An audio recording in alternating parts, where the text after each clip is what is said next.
Assalamualaikum. Assalamualaikum. Waalaikumsalam. Silakan masuk. Baik, Bu.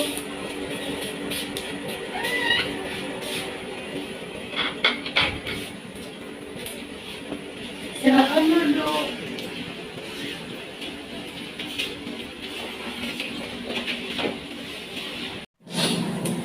Terima kasih untuk datang ke tempat ini.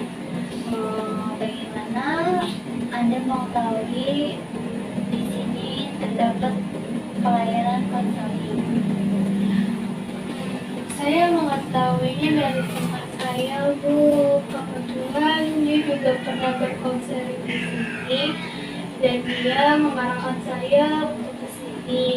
Dan saya juga melihat di sosial media seperti Instagram, Facebook, yang mana di sini banyak sekali orang-orang yang berkonseling di sini.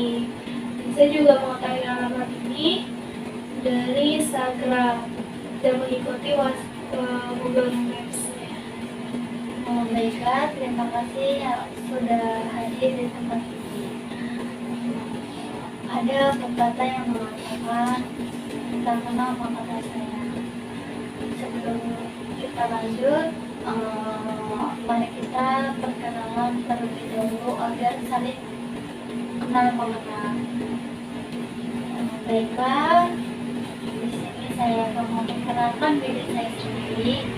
Nama saya Amelia, saya dari jurusan Pendidikan Bahasa Islam, Fakultas Dakwah UIN Sultan Maulana Hasanuddin Unpad. Nah, baiklah, selanjutnya saudari boleh perkenalan terlebih dahulu. Baik, Bu, nama saya Syifa Nurmaulina dan sekarang sedang berpendidikan di Universitas Sarjana berumur 20 tahun yang pertama dan akan bertujuh tahun dosen Jombang, Kota Cilegon. Baiklah, kalau yang tahu saudari Syifa dari mana ya? Tadi saya ke perpustakaan dulu, Bu, untuk meminjam buku untuk beberapa referensi buat skripsi saya. Baiklah, bagaimana suasana di tempat ini menurut saudari Syifa sendiri? Alhamdulillah untuk tempat ini sangat nyaman sih, Bu, bagi saya karena posisi saya tadi perjalanan itu saya kebingungan gimana untuk menyelesaikan masalah ini, tapi pas ketemu Ibu dan di sini saya berpikir mudah-mudahan masalah ini bisa cepat terselesaikan. Baiklah, mudah-mudahan keluar dari tempat ini atau keluar dari ruangan ini bisa mampu menyelesaikan semua permasalahan yang dihadapinya. Selanjutnya, apakah saudari Syifa ini datang ke sini keinginan sendiri atau orang lain? Kebetulan saya datang ke sini karena keinginan saya sendiri, Bu, yang saya ingin cepat masalah ini cepat selesai. Nah, sebelumnya apakah saudari Syifa sendiri itu tahu gitu konseling ini atau di tempat ini gitu, maksudnya pernah ada konseling selain di sini gitu? Belum pernah sih, Bu, karena ini baru pertama kali saya sini. Dan saya tahu tempat ini juga dari teman saya.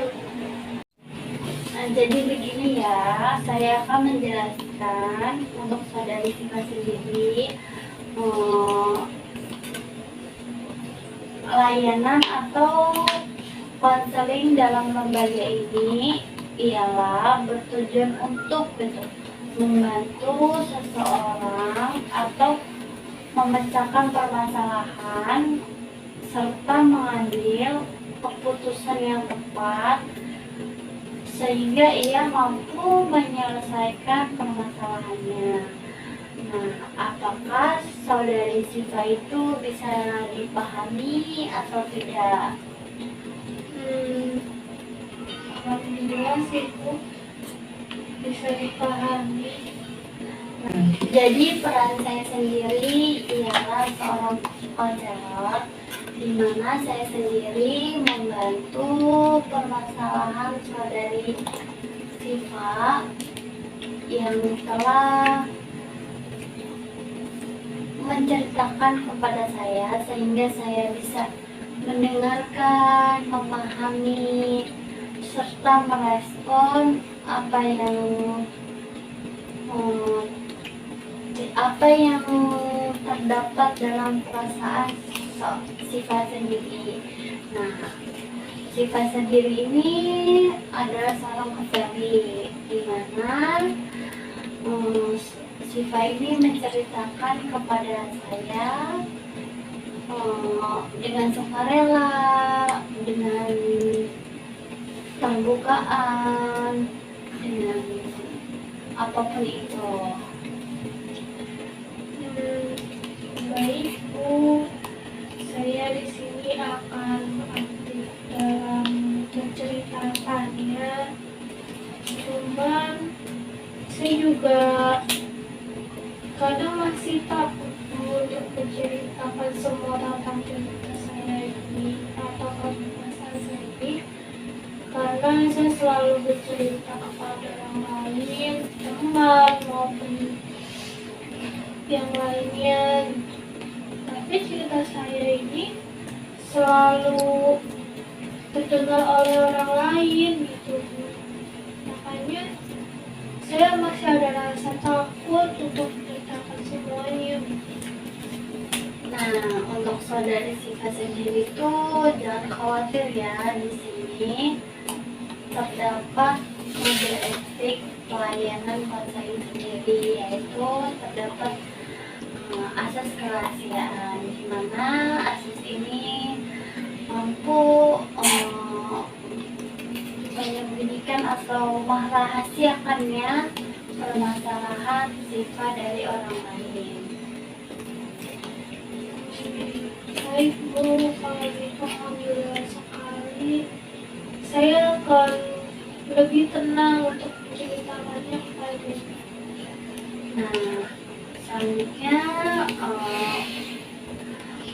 coba ceritakan atau bagaimana gitu. Siva ini sukarela nggak menceritakan kepada saya sendiri? Nah, insya Allah saya sangat sukarela Bu untuk menceritakannya. Tapi saya juga bingung, saya akan menceritakannya dari mana gitu. Karena permasalahan ini kan sudah lama yang saya mencoba untuk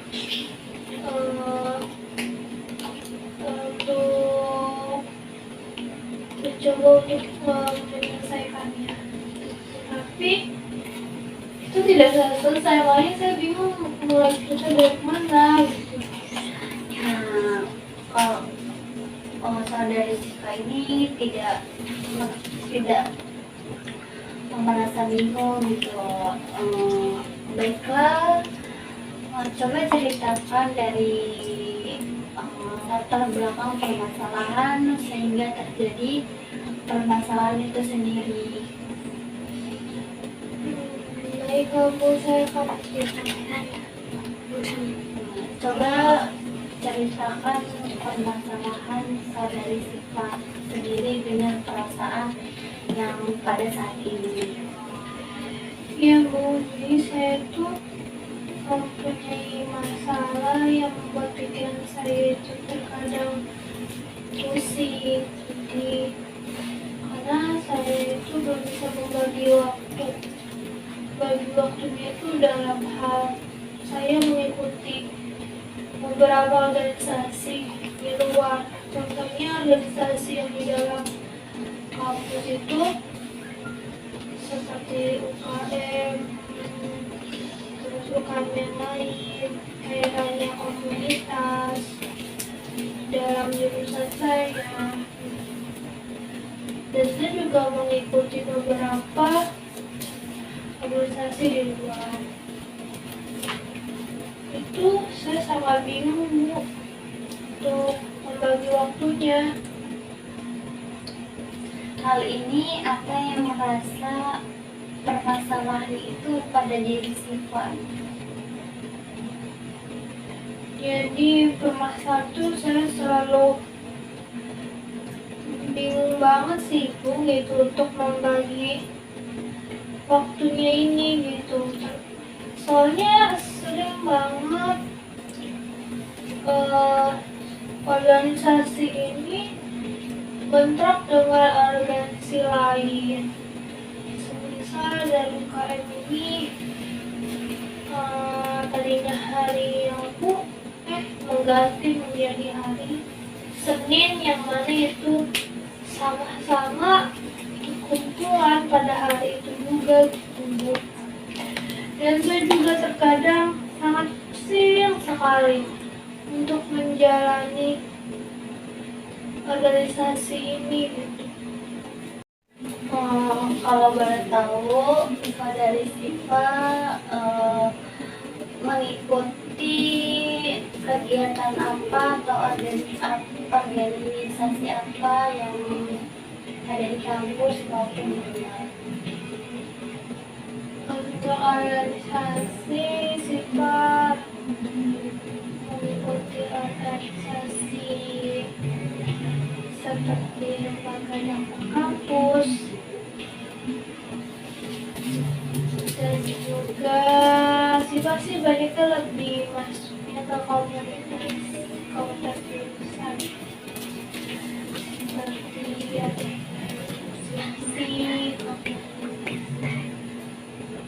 salon, terus juga dan juga Siva mengikuti Kobra. Dan untuk organisasi di luar, Siva sekarang sedang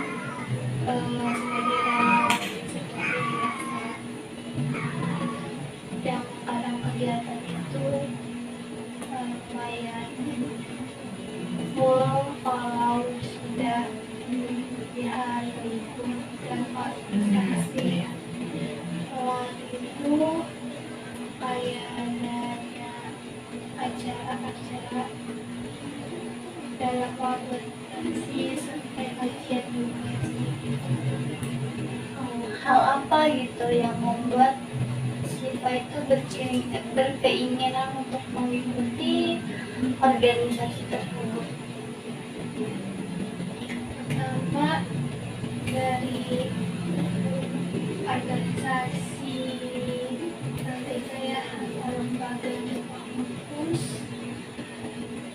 yang Siva ingin masih menjadi pribadi lebih baik, karena Siva sendiri di sini dulu pernah lulusan pondok dan berjuang di UMAN yang pergaulannya lumayan bebas, dan Siva di kampus pun tidak mau salah jalan. Siva ingin untuk ketemu dengan orang-orang yang sesuai dengan Siva, yang bisa selalu mengingatkan kita dalam kebaikan, dan dalam berbagai dakwah juga Siva bisa selalu mengingat kegiatan-kegiatan yang untuk mendekati Siva kepada Allah, yang tidak hanya berpikir kepada dunia saja, yaitu seperti kegiatan asasi di luar, tapi Siva juga selalu diingatkan untuk sholat sunat, puasa sunat, Kamis, dan lainnya, yang membuat Siva selalu tertegur Kalau sifat sudah tidak jalan yang Tuhan, sekarang terlupakan lagi. Kalau di versi itu sifat teringat kembali dan mencoba untuk memperbaiki kelihatan kesalahan sifat terlebih lagi, dan juga untuk komunitas konselor yang mana itu komunitas yang mempelajari bebas tersendiri, yang tidak hanya untuk teori, tetapi terkadang juga bisa lebih kepada cara bagaimana menghadapi semua dan pendapat yang lain. Masih dan juga di Kobra, yaitu komunitas juga yang belajar tentang desain. Masih pengen banget sih bisa kayak desain kayak gitu, yang itu kalau kita tidak mengetahui cara-caranya, kita tidak akan bisa mengenali sifat. Pengen banget tahu gimana sih cara membuat desain itu yang akan membuat saat sifat menjadi guru nanti, yang akan menjadi kayak pamflet pengetahuan, pembelajaran di sosial media. Dan juga sih ikut VM, yang kalau VM ya Siva belajar di situ sebagai seorang konselor, tapi melalui konselor Surabaya yang menangani masalah mahasiswa di kampus. Nah, bagaimana sih itu pencapaian mengikuti organisasi atau komunitas atau yang lainnya kegiatan yang ingin Siva capai gitu, dan sekarang yang sedang Siva lakukan dalam beberapa organisasi, ya Siva ya karena belum bisa bagi waktu itu, ada beberapa organisasi atau UKM yang terbengkalai. Mencapai Siva ingin dari misalnya UKM, Siva ingin bisa lebih aktif, dan di situ Siva juga bisa lebih dalam kegiatannya, mengikuti beberapa kegiatannya, dan yang ternyata dari kegiatan tersebut bisa menjadikan Siva public speaking, bisa Siva untuk berkreasi di sana, dan juga dari komunitas Siva ingin bisa lebih baik itu maupun desain. Siva ingin menjadi motivator melalui sosial media dengan desain. Ya, Siva ingin dari beberapa kegiatan tersebut menjadi Siva lebih baik ke depan. Apalagi kan dari kita yang bermanfaat di luar, bukan hanya itu bermanfaat bagi diri kita sendiri, untuk selalu tertegur dengan tulisan kita, desain desain dakwah kah, apapun itu desain pembelajaran, itu pun bisa selalu mengingatkan kita jika kita lupa dalam kayak kegiatan dakwah atau ada kata-kata bijak yang kita buat saat kita baca, kita akan teringat kembali kepada diri sendiri. Jadi apapun yang kita lakukan, yang berkeinginan pencapaian itu bisa menjadi baik untuk diri kita sendiri dan bermanfaat kepada orang lain. bagaimana kelanjutan permasalahan yang terjadi pada saat ini? Iya Bu, saya sangat sedih sekali untuk menyelesaikan semuanya karena kalau saya tidak mengikuti organisasi tersebut, saya juga akan dimarahin gitu Bu. Nah, kalau boleh tahu, apakah di dalam perasaan Siva itu terdapat permasalahan yang berkelanjutan atau tidak? Kalau dikatakan berkelanjutan sih Bu, bisa jadi ya Bu, karena ada di titik saya bisa membagi waktu, tapi ada juga saya di titik yang benar-benar pusing untuk membagi waktu, apalagi di saat saya terjadi ulangan yang banyak tugas sekali, kadang juga banyak kegiatan di luar yang membuat saya itu apa yang harus saya lakukan, apa saya harus memilih pembelajaran, apakah saya harus lebih memilih dalam kegiatan organisasi. Hal ini dalam perasaan Siva sendiri itu seperti apa? Dan Perasaan saya tuh sangat sedih, pusing, capek, dicampur aduk lah Bu ya. Namanya saya punya tanggung jawab untuk menyelesaikan perkuliahan dan mendapatkan nilai PESA yang sesuai harapan. Tapi saya juga punya tanggung jawab dalam sebuah kegiatan yang saya lakukan. dalam diri Siva sendiri ini, orang tua itu mendukung nggak Siva mengikuti kegiatan ini? Dalam kata mendukung sih alhamdulillah ya Bu, orang tua selalu mendukung demi itu dan kebaikan saya.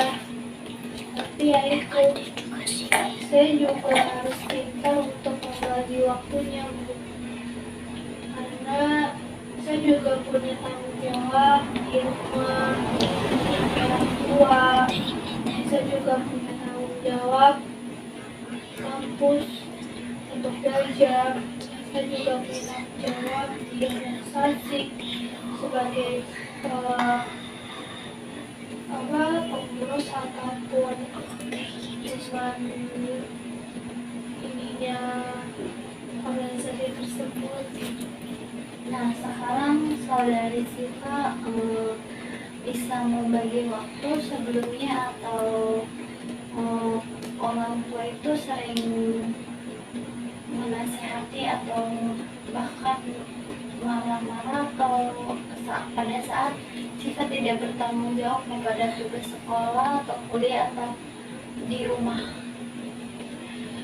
Ibu, kalau dikatakan bertanggung jawab, terkadang saya bertanggung jawab dengan apapun yang saya lakukan. Semisal saya di rumah tanggung jawab sebagai anak tua, dan saat di kampus saya tanggung jawab dalam pembelajaran. Tapi saya juga terkadang saat lelah, saya itu tidak bisa bertanggung jawab terhadap itu semua, dan yang terkadang orang tua membuat marah itu, saya tidak bertanggung jawab terhadap kegiatan di rumah. Kadang saya karena pulang pagi dan berangkat pagi pulang sore, yang pekerjaan di rumah itu terbengkalai.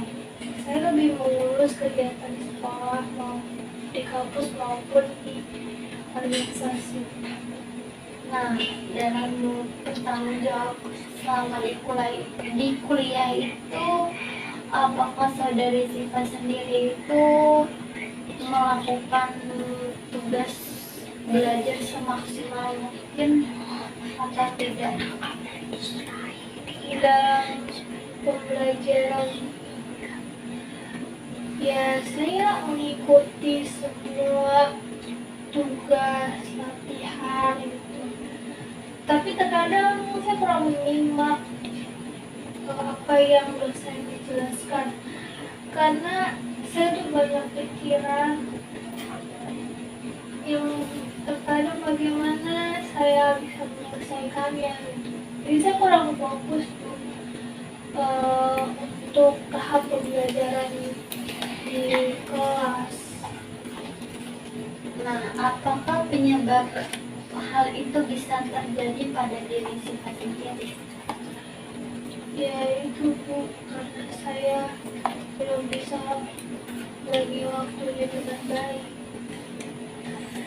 Saya selalu mengurus beberapa urusan di organisasi, dan saya juga lebih mementingkan keorganisasian dan sampai IPK saya pun turun, dan itu membuat saya sangat sedih sekali. Saya mempunyai cita-cita untuk bisa selesai kuliah dengan baik.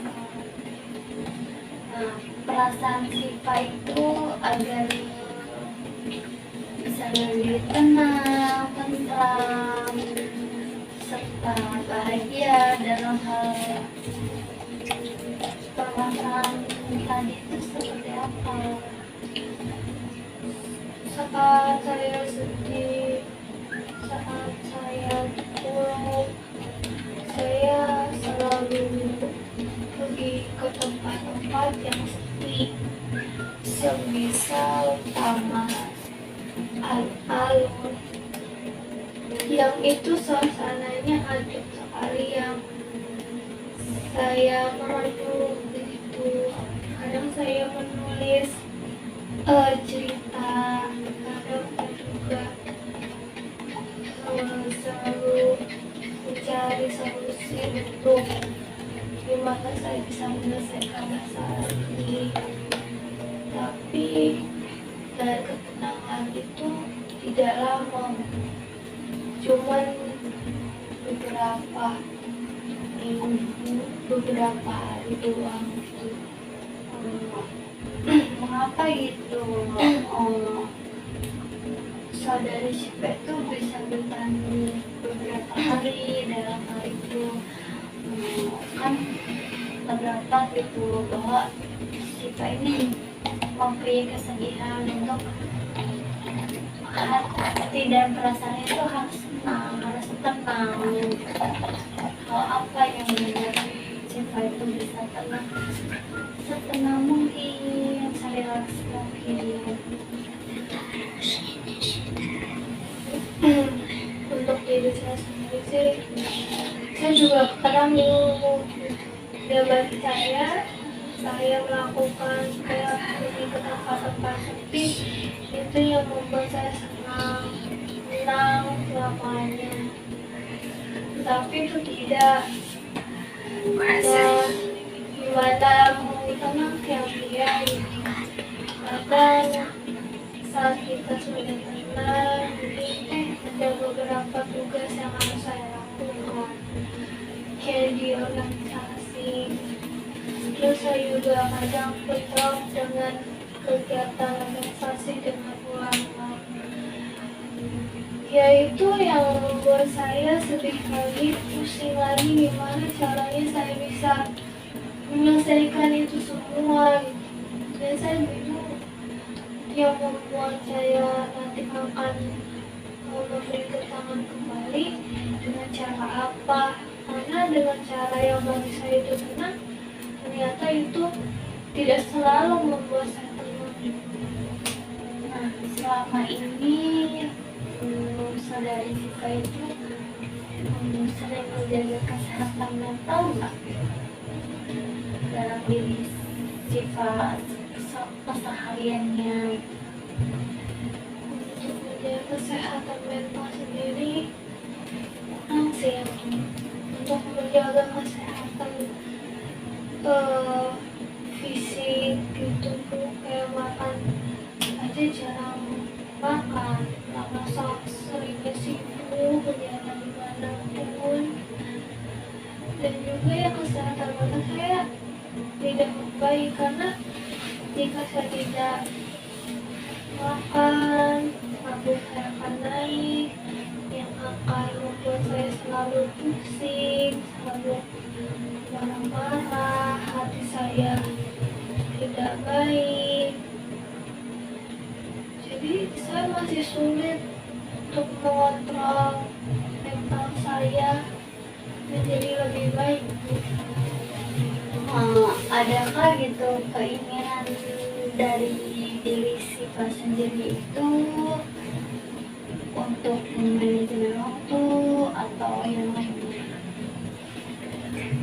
Saya selalu berkeinginan untuk bisa menyelesaikan masalah ini gitu, apalagi dengan memanajemen waktu, karena manajemen waktu ini sangat penting buat diri saya sendiri, karena kesuksesan orang itu ya bagaimana cara dia memanajemen waktu. Jadi saya selalu membuat beberapa jadwal keseharian, tapi itu semua tidak saya lakukan dengan seperti itu gitu. Malah terkadang ada beberapa waktu yang saya lewati yang tidak sesuai dengan jadwal tersebut. Hal apa sih yang membuat Siva itu penting buat kalau manajemen waktu itu penting banget? Karena bagi saya waktu itu akan terus berjalan. Jika kita tidak gunakan dengan sebaiknya, maka kita akan larut dalam waktu tersebut. Semisal saya terlalu banyak terfokus kepada organisasi yang saya ikuti, saya pun akan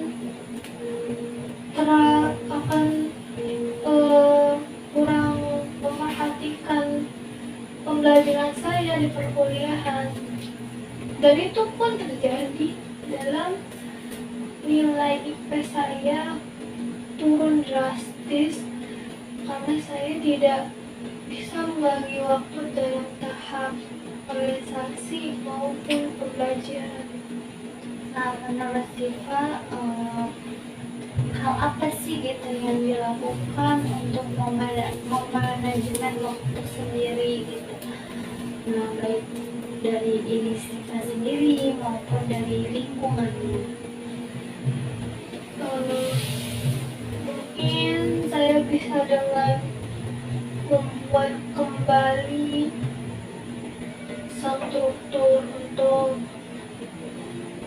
waktu saya dan kegiatan sehari-hari, dan saya juga dalam lingkungan sekitar maupun di kampus organisasi selalu mendukung saya, mengingatkan saya dalam kegiatan saya, bahwasanya apapun yang saya lakukan itu sangat penting, yang mana saya harus bisa membagi waktu itu dengan sebaik.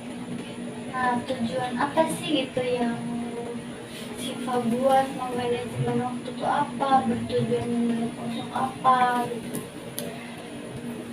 Tujuannya itu untuk saya bisa melatih saya bisa menjadi orang yang disiplin, yang terkadang saya juga kurang disiplin dalam waktu, termasuk pembelajaran sih. Saya terlalu terfokusan kepada organisasi, sedangkan pembelajaran saya cuma beberapa menit. Yang organisasi yang berhari-hari ingat, tapi saya dalam pembelajaran cuma sehari beberapa menit, dan terkadang untuk membaca buku pun selalu mengeluh dengan kata capek. Baiklah, dari yang diungkapkan Siva dan saya, apakah ada yang ingin ditanyakan? Semoga tidak ada sih Bu.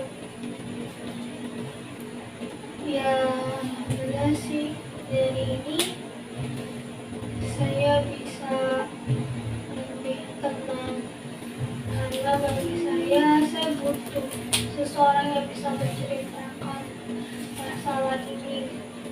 Karena saya sendiri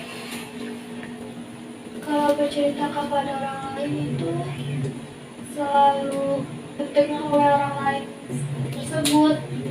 Jadi saya mencari orang yang benar-benar bisa menjaga rahasia saya.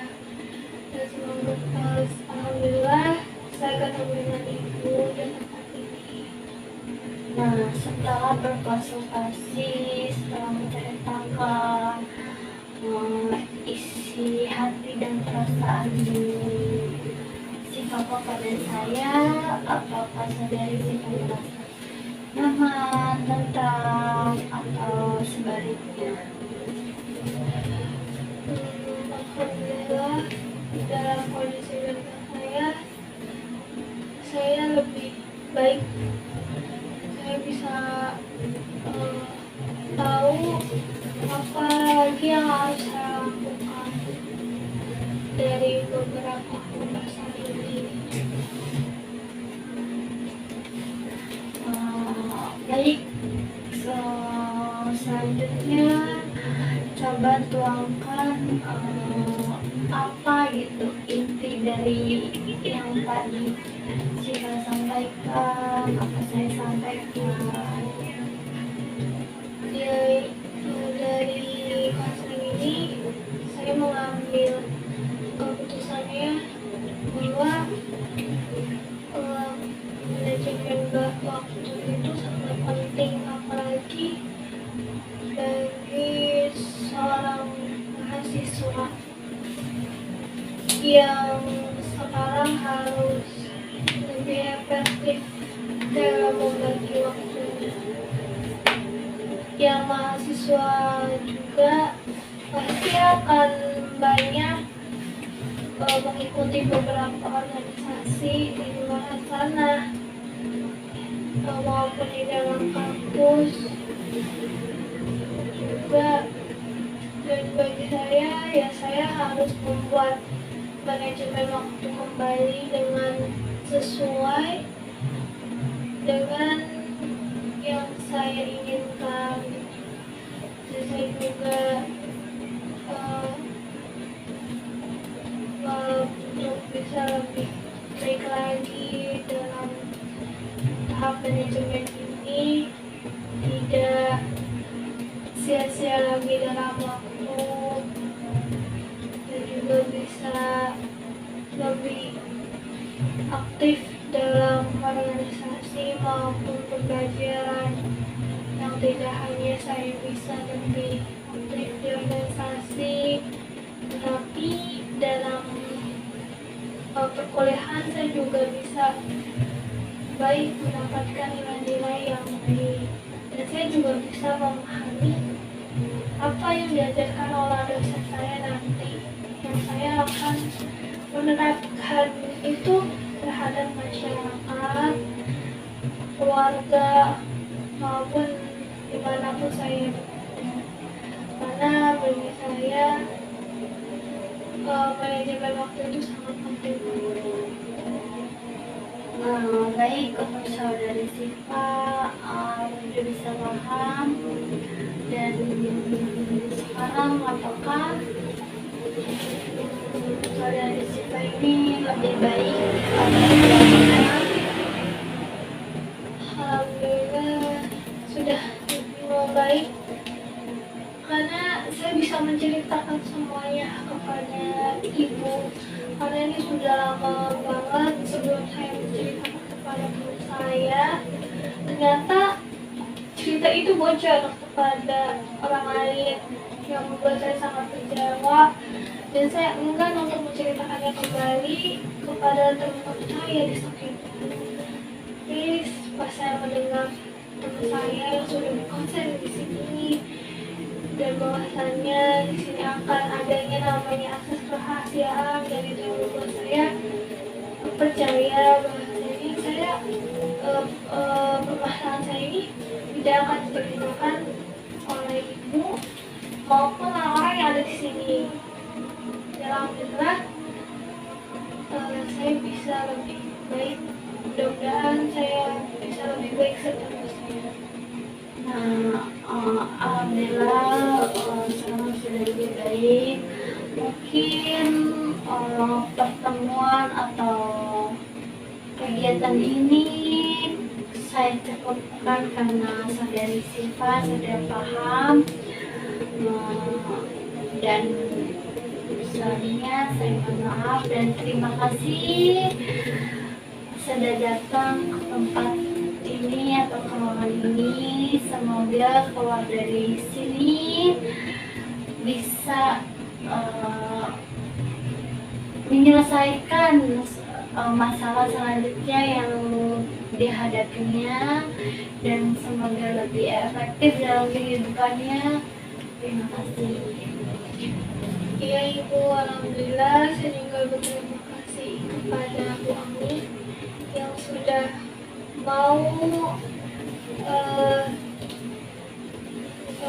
untuk memberi waktunya untuk berkonseling bersama saya, yang mudah-mudahan saya juga bisa lebih baik seterusnya, yang bisa membagi waktu dengan baik, dan mudah-mudahan juga saya bisa lebih di dimanapun saya. Terima kasih untuk kami untuk masalah sini. Alhamdulillah saya bisa membantu saya untuk menyelesaikan masalah yang sudah lama jadi di dalam hidup saya. Terima kasih untuk kami yang sudah mendengarkan cerita-cerita saya. Semoga saya bisa lebih baik lagi ya Bu. Dan mudah-mudahan di saat ini, di saat nanti kita bisa bertemu kembali dengan kami ya. Baik ya Bu, tadi karena baik, kita ingin pamit untuk mulai. Bami saya pamit. Ya, hati-hati di jalan. Ya Ibu, Assalamualaikum. Waalaikumsalam.